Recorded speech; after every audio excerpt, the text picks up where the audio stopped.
Here's how to change a fuel filter on an OBS 94 to 97 7.3 Powerstroke. This is a 97 model, and I'm also going to be cleaning the FPR screen, or the fuel pressure regulator screen. These tanks are pretty dirty, so I'd imagine the screen is probably clogged up right now, so might as well clean that. So for parts you need your fuel filter. You can either go Motorcraft route if you have the original Motorcraft cap, which I do, but no one had that around, so I got this Wix next day delivery on Amazon here. Wix, there's the part number, and it's an all-in-one filter, so it's attached to the cap, but got the filter. So that's the filter side.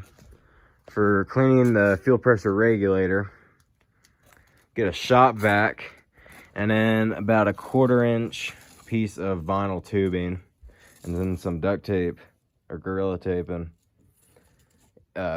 put the tube on the hose of the shop vac and put some tape around it, and then this will be used to help clean that, and then a nail or something, or an O-ring pick, and then a big screwdriver to get that cap off. So first thing, you need to drain the fuel out. So like I said, first thing, drain the fuel out. I got this pan I can just catch with, and it's probably gonna completely miss the pan and just end up on the floor, knowing me. But yeah, so coming up here, here's your drain valve on the fuel bowl. Just slide that over to open, and sometimes it'll drain, sometimes it won't, because it does create a vacuum with this cap on, where it doesn't really want to drain. Yeah, I don't hear anything.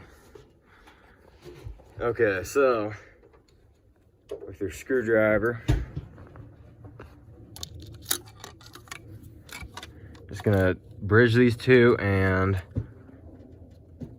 open this cap, which is pretty tight, so I'm gonna put this on the tripod. Okay, that fuel is slowly draining, but hopefully I don't block the camera too much here.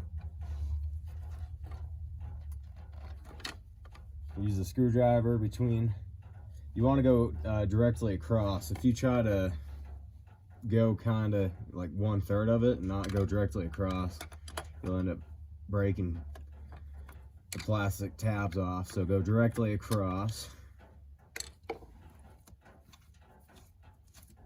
As soon as I open that, you can hear it's pouring a lot faster and missing the pan.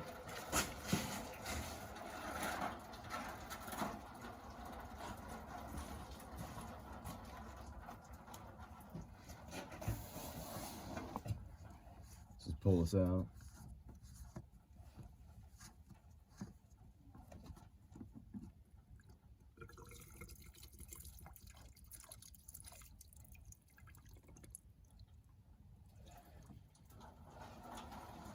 And then look at that, there's your filter.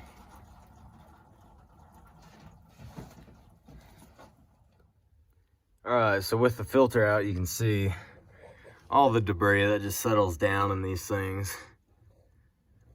But if you look in here, you can see I have some debris that is in fact not too bad, but I do have a little bit of debris in there. So to kind of break it up, get your nail, make sure it's clean, and then just kind of move it around on the screen. See if you can break some of that up. If it gets on really thick, this is where it really helps, but just kind of work it around. Don't press too hard because it is kind of a brittle screen. You can see I moved it around. So now, take your shop vac, turn it on.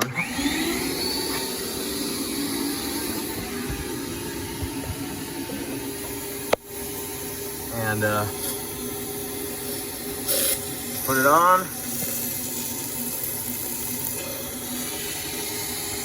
And it gets everything out of there. And it will suck a little bit of diesel, as you can see, which it is diesel, so it should be fairly safe. But I mean, I've done this before, never had a problem. Just be careful with it, you know, shop vac, sucking diesel, but you know, just be careful.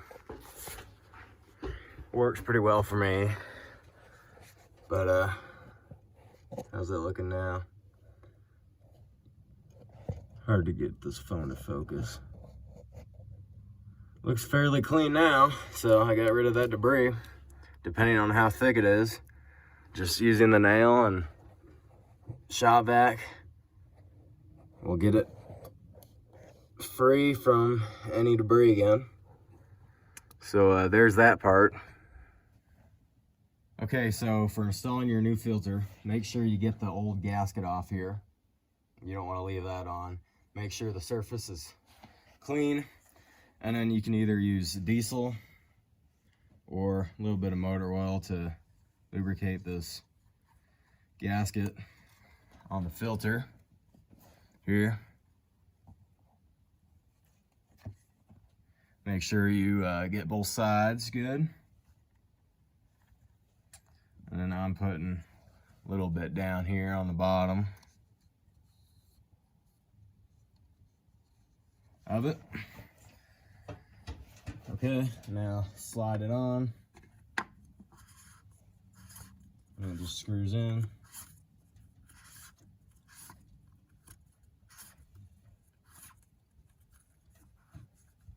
Also make sure you close your drain valve now. And take your screwdriver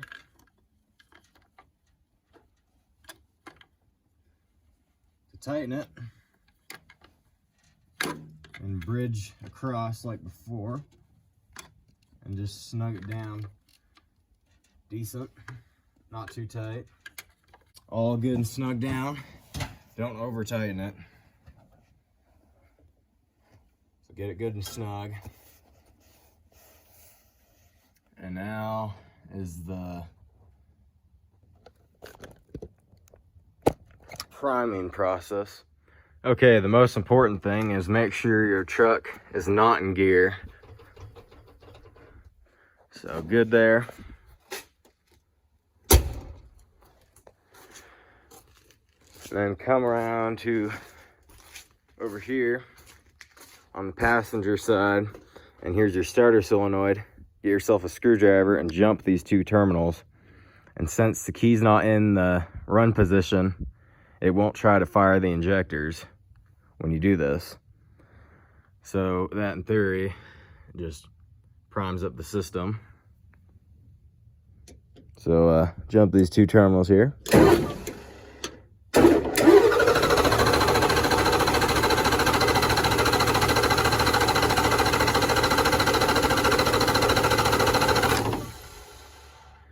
And just give it a few seconds break between cranking here. You don't have to crank it that long. Just, I don't know, a few times.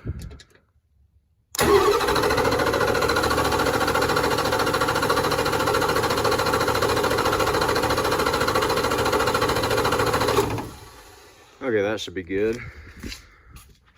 Now, see how it does here. Try firing it up.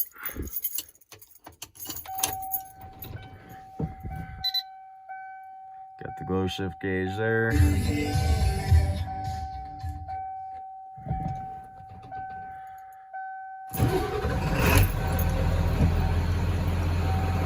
Now check for leaks.